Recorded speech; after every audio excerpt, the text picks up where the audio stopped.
Kasunod ng kanyang tagumpay sa Paris Olympics, patok ngayon sa social media ang iba't ibang nakakaaliw na Carlos Yulo fever memes na kinatutuwaan ng netizens. Kabilang sa trending video, ang kakulitan ng ilang netizen na ginagaya ang stunt ni Yulo.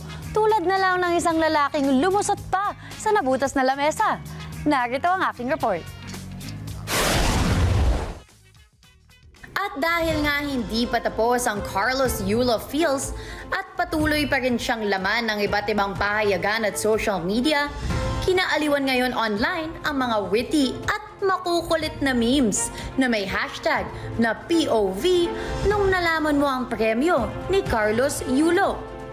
Sa original video ng Ballon Bars PH na ni-re-upload naman ng Maestro TV, makikita ang ilang lalaki na pinagkakatuwaan nilang gayahin ang stunts ni Yulo at may caption ito na mga tropa mo nung nalaman ang cash prize ni Carlos Yulo.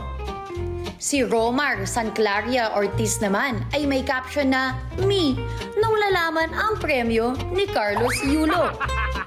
Trending din ang lalaking ito na lumusot sa nabutas na lamesa pagkatapos niya gayahin ang stunt ni Yulo. Punong-puno naman ang motivation na kayang-kaya din daw yan ni Santiago Guerrero.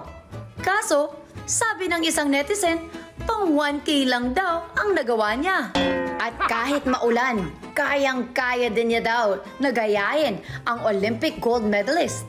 Ay kuya, ingat lang, madulas ang kalsada.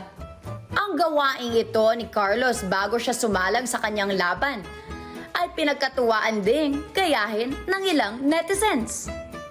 At kung magagawa daw ni Yulo, magagawa din niya. Wala yan sa height at sisiguraduhin daw niya na siya ang susunod na pambato sa Olympics.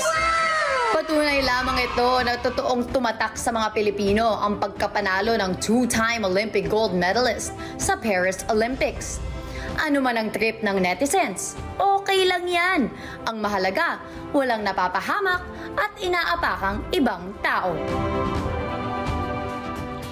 Maraming salamat sa inyo pong pagsubaybay sa Mata ng Agila Primetime. Para malaman ang matatag, matapang at matapat na mga balita, i-follow lamang at mag-subscribe sa @Net25 TV.